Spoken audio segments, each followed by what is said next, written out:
Assalamualaikum dan salam Sarawakku sayang. Buletin UKAS edisi malam 22 November 2021 bersama saya Fidas Macang. Berita malam dimulakan mengenai pelancaran tabung ekonomi gagasan anak Sarawak Tegas Digital Village di Samajaya High Tech Park oleh Ketua Menteri Sarawak Datuk Patigi Tan Sri Dr. Abang Abdul Rahman Zohari Tun Datuk Abang Openg. Berucap semasa program itu pada Isnin, Ketua Menteri memberitahu kewujudan Tegas Digital Village ini adalah bukti kukuh betapa Kerajaan Sarawak prihatin terhadap pembangunan celik digital untuk lebih berwawasan, berpandangan jauh serta dapat bersaing di pentas dunia. Jelasnya Tegas adalah salah satu agensi yang dapat merealisasikan pembangunan digital di negeri ini.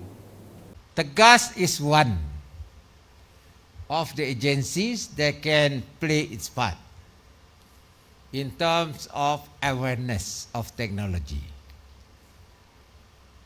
Number two, Tegas also assists them with all the basic fundamental that is needed in our transformation. That is why 2017, after that, I asked Tegas to do your part.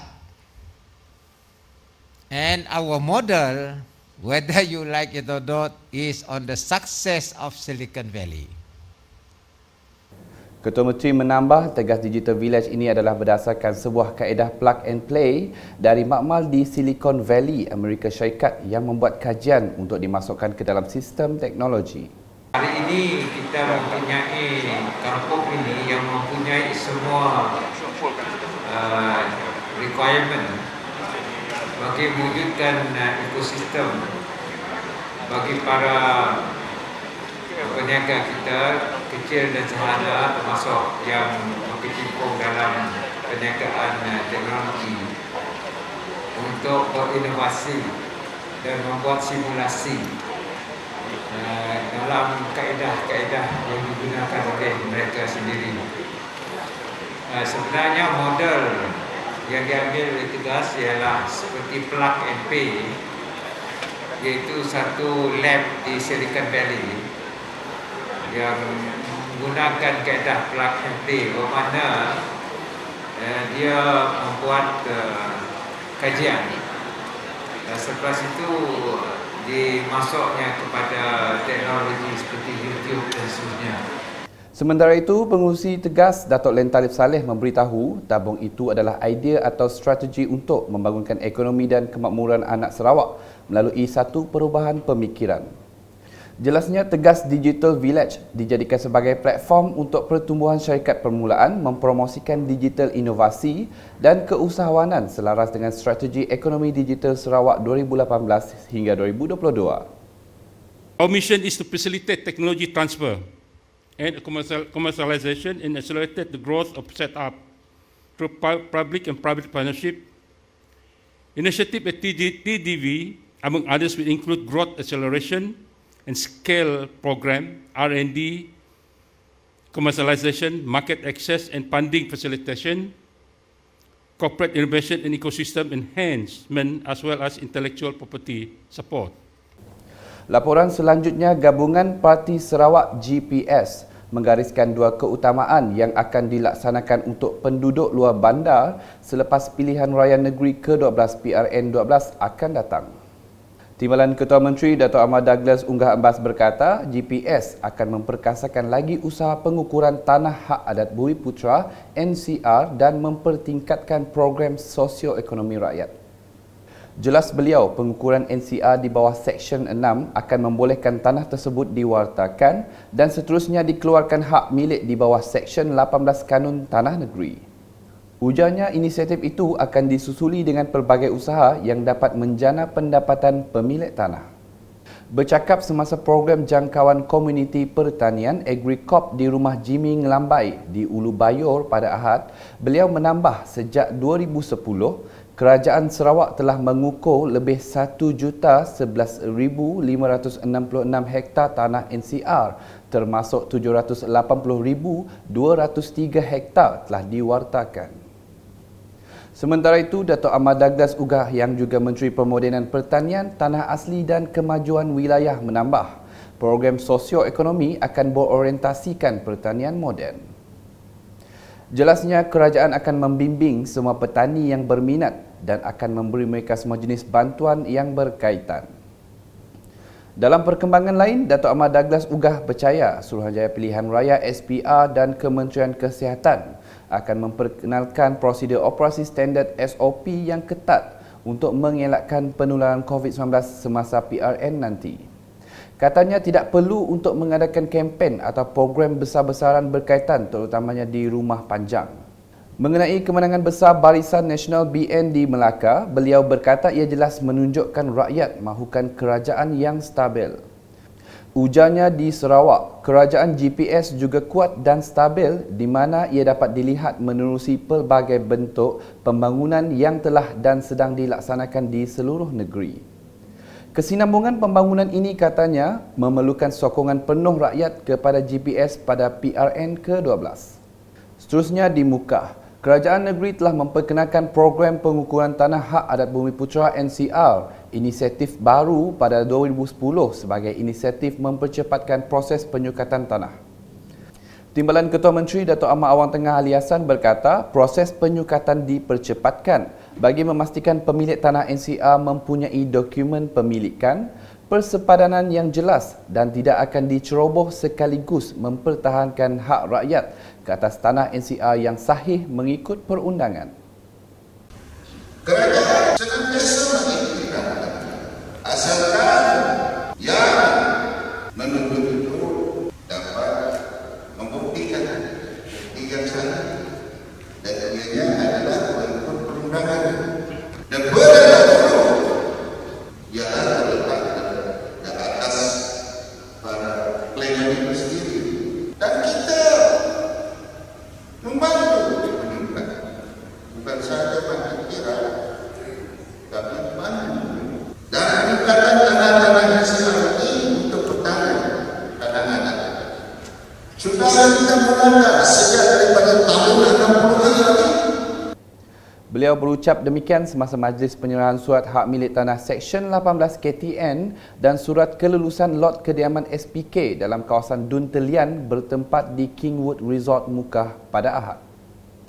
Menurut Menteri Pembangunan Bandar dan Sumber Asli 2 itu lagi, bagi skim pembesaran kampung SPK, kerajaan telah menggunakan spesifikasi terbaru dengan menyediakan infrastruktur seperti rangkaian jalan, sistem perparitan, bekalan air, bekalan elektrik dan telekomunikasi. Yang baru ini dengan menggunakan spesifikasi yang baru. Skim pembesaran kampung yang diurus untuk pelaksanaan dalam regenerasi demokrasi ini, termasuk yang baru lulus, termasuk yang baru lulus. Kita mempunyai spesifikasi yang baru, di mana jalannya jalan bantang, kawasan Indigo.